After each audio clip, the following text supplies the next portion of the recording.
Assalamualaikum warahmatullahi wabarakatuh. Selamat pagi buat anak-anak Bapak yang ada di rumah. Dengan kesempatan pada hari ini, Bapak akan memperkenalkan mengenai mata kuliah praktikum jet dan reaksi. Adapun praktikum ini akan diselenggarakan secara daring yang akan dibantu oleh kakak-kakak kalian sebagai asistennya. Yang di sebelah Bapak yang akan membimbing kalian nanti adalah Kak Aja.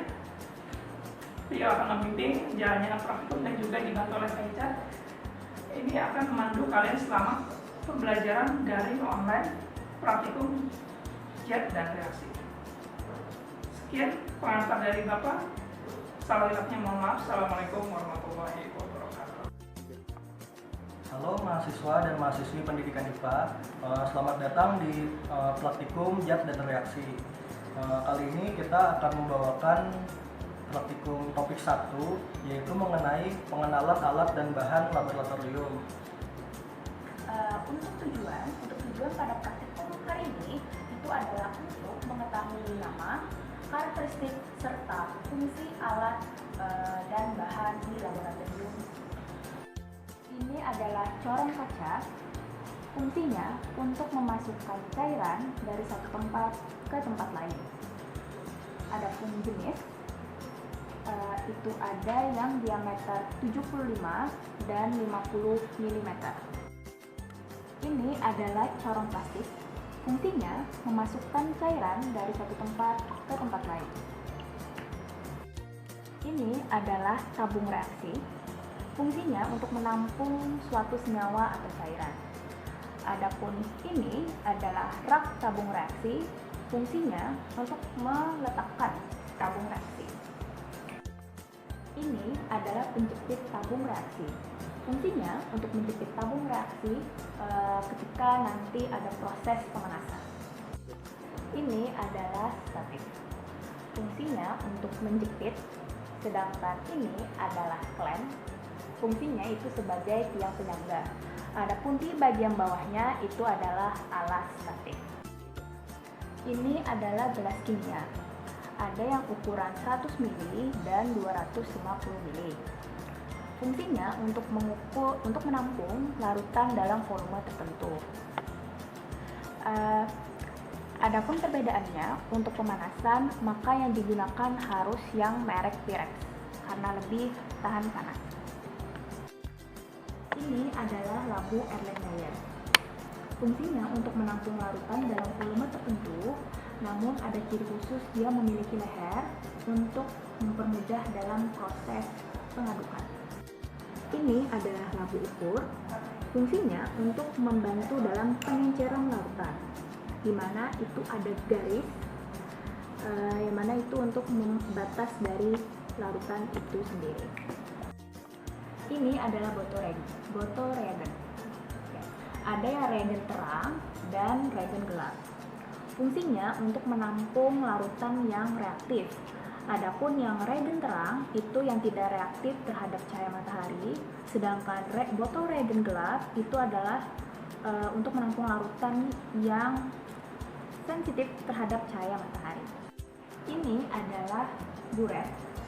Fungsinya biasanya itu untuk dipakai dalam praktikum titrasi, di mana cairan akan menetes pada volume tertentu. Adapun yang akan dipasang, adapun untuk menyedot larutannya, maka dia akan memakai pipet volumetrik. Dia memiliki roll yang dapat menaikkan dan menurunkan larutan. Adapun yang satunya itu adalah pipet filler.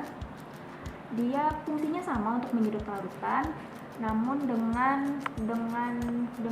dengan huruf S, E, dan A. Itu fungsinya adalah untuk penyedotan larutan itu tadi. Ini adalah kaki 3, fungsinya sebagai penyangga pada kasa asbes pada saat pembakaran. Ini adalah kasa asbes, di mana itu untuk menutupi permukaan yang diletakkan di bagian atas kaki 3. Dan adapun sumber apinya atau pembakarannya itu adalah pembakar spiritus. Ini adalah cawan Petri. Fungsinya untuk meletakkan bahan kimia yang berupa padatan. itu adalah cawan Petri bahan kaca, sedangkan yang ini adalah cawan Petri berbahan plastik. Ini adalah neraca digital, fungsinya untuk menimbang padatan dalam jumlah tertentu. Adapun yang harus diperhatikan dalam menimbang itu adalah ketelitian alat, di mana neraca digital ini ketelitiannya adalah 0,01 gram. Ini adalah plat tetes, fungsinya untuk melakukan pengujian sampel dalam jumlah sedikit. Ini adalah kertas saring, fungsinya untuk menyaring cairan atau suspensi. Kertas saring itu memiliki lebar pori yang berbeda-beda. Dalam percobaan tertentu, itu dapat dilapisi sesuai kebutuhan dari 2 sampai 3 lapis kertas saring. Ini adalah cawan porselen. Fungsinya untuk melakukan penguapan pada suatu senyawa. Ini adalah kaca arloji dan kertas timbang. Fungsinya itu untuk meletakkan bahan atau menimbang suatu bahan, yang mana kertas timbang itu akan diletakkan di atas kaca arloji. Ini adalah lumpang dan halu. Fungsinya itu untuk menghaluskan sampel atau bahan. Adalah penjepit crucible. Fungsinya itu sebagai alat pendukung saat pemanasan suatu alat, misalnya ketika memanaskan cawan porselen. Ini adalah spatula. Fungsinya untuk mengambil bahan dalam jumlah sedikit. Adapun bahan dari spatula ini ada yang berbahan plastik dan logam. Khusus untuk spatula logam, maka bahan yang diambil itu dihindari dari bahan yang bersifat asam kuat. Dan itu adalah batang pengaduk. Fungsinya untuk mengaduk suatu larutan.